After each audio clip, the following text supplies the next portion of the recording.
G'day punters, a follow-up video to the PVS head unit installation.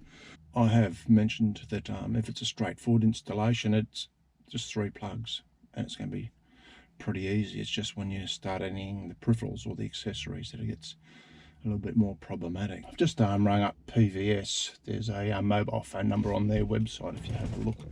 Spoke to a bloke called Jamie about the 3 issues I'm having with this particular head unit. One is a reverse camera, and I think I've shown you in a previous video that it's only operating in 720p. I had a chat to him about that, and he suggested that I put that black wire which is down near the camera to earth and see if that makes any difference, and if it doesn't, he's offered to replace the reverse camera. As far as a 720p as opposed to 1080p, he says the camera is 1080p, but the head unit only at the moment supports 720p, so just be aware of that. Just thought I'd show you the video quality on the reversing camera. I don't know if you can pick it up. There's little vertical lines running all through there, so I'm just about to play off the earth wire at the back. Show you some more vision shortly. Reversing camera, loom coming through. I've got that red wire which I've shown you previously. Gets I've soldered it into the 3rd pin at the bottom of the trailer plug, which is the reversing lights, and I've just unwrap the rest of the spiral wrap, and that's the earth wire apparently, so I'm going to have to find an earth for that. Okay, I'm going to run the earth through one of the mounting screws for the trailer plug. I've checked the continuity between the screw when it's all bolted up and the chassis, and it's good. It's a good earth. So I've pared back the wire. I'm going to tin that with some solder, and I'm actually going to use a little red crimp, and I'm actually going to solder in there as well, just to make sure I get a really good earth. That's the crimp joint soldered. Pretty happy with that. Going to fit it now with the bolt, and I'll just check it before I finish tightening up the loom. Just going to check continuity. I've got an ohm meter with an alarm in it. Tells me when I've got continuity.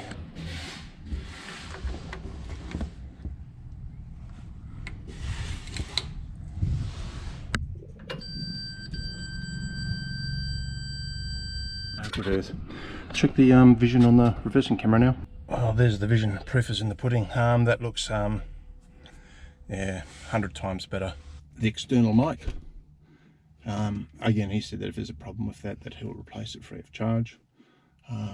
He said it's the first time he's ever come across an external mic having a problem, but saying that, he said to me, I believe that they've only had these around since late last year. He said there's an inbuilt microphone in the head unit, and to try using the head unit with the inbuilt microphone, so I have to disconnect the external one and see if that makes any difference. So I'm going to unplug the external mic. That's it there. If I get it back up, just tuck it under here. I've still got it all wired up. I'm going to try a Bluetooth call and see if I can get the internal mic on the head unit working, which will rule out this external mic being faulty. Well, I've just tried a Bluetooth call back to the home line with the missus on the other end, and she still couldn't hear me very well. She heard something, but not very much. So I'll have to speak to PVS. Tomorrow's Monday. I'll have a chat to them about it and see what they say. I reckon they're probably going to send me another mic, but I don't know what it is. I think it's probably a setting. The temperature battery monitoring system. The black wire that I shortened and put to earth, that actually had an external heat temperature sensor on it. So that's stuffed, obviously. I mentioned that to him. Again, he says it's the first time they've had problems with it. But again, he's also mentioned that he'd replace it free of charge if it doesn't resolve the issue. There is a USB plug from that TBMS that you plug into the back of the head unit, and he's told me that it should be plugged into the same loom as the microphone. The microphone will have the microphone lead and a USB. There's another plug which has 2 separate USBs. So I've got to check that out and see if that's the case as well. And he said that might actually resolve the issue with the TBMS and with the microphone, but we'll have a play and see what happens. When I was speaking to the bloke from PVS, he suggested that the TBMS needs to be plugged into the USB single USB in the loom that has the mic. Well, the loom that has the mic has 2 USBs, and I didn't have it plugged into those, I don't think. But anyhow, I'm going to plug it back into the single USB, because that's the one with the mic. And before I stick it all back together, just see if the TBMS is working. The black wire from the TBMS, I'll show you where it is. There it is there. At the end of that there was a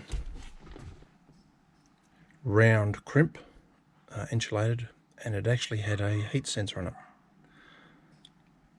Didn't know that. Cut it off and put it derf, as you know, there.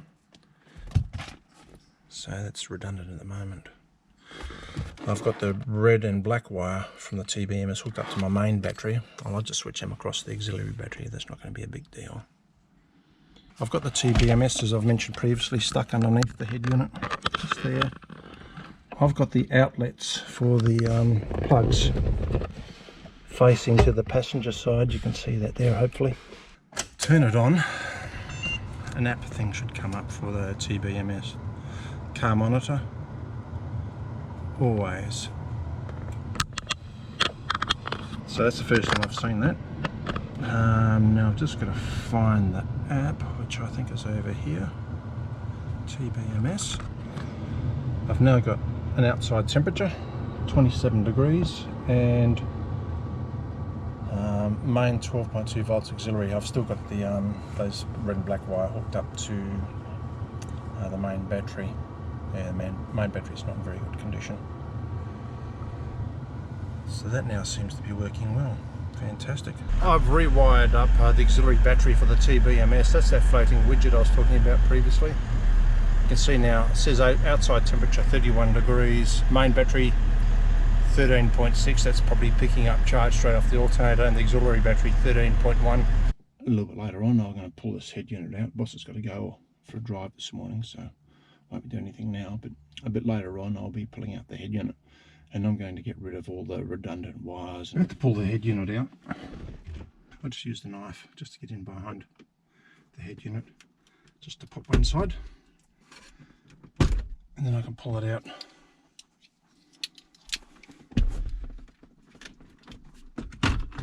And that's it.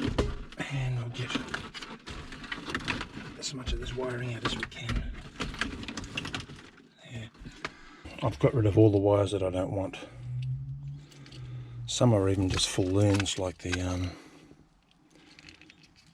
SIM card one. But now I've got rid of all them. Don't need them. I've tidied up the wiring. That's the original Toyota wiring there. That just goes straight into the one plug from PVS, that one there, and the aerial lead. And then I've got this plug here, which goes into the TBMS, and I've got TBMS one here as well, so I just need to tidy that up a bit. And the other 2 or 3 leads here, microphone, GPS, subwoofer, and I've got the amp in control plugged in. That's the amp in subwoofer. USB, 2 USBs, mic, and obviously the GPS goes there. I've tidied these looms up. I've got rid of all the, and you've seen this already, got rid of all the superfluous wires that I don't need. I've actually just cut them off. I've kept the cables. I've bundled them up into really sort of 3 groups. The major loom that comes into the head unit, the USB loom, which goes back down into these USB plugs down here, and then I've got a mic one and another USB one which goes to the TBMS, and obviously I've got the GPS there and the aerial, so not much left there anymore at all. So where we've come from and the wiring to where we are now, it's a lot neater. It should go in just nice and easy now. The new PVS switch panel, which goes in down underneath the head unit. And I've also got 2 USB plug adapters. As I mentioned, there's a loom in the back of the head unit with 2 USB outlets. They'll plug into the back of that, and that'll go into the switch panel. So we'll have 2 power supplies. And as I mentioned, I'll be able to put my hazard light switch back in there. I'll just put these USB power outlets back further down into the switch panel. I'll show you in the video how we go about that. Should be fairly straightforward, I think. Just pulled out the original Toyota panel down the bottom there. There's a couple of looms in the back here.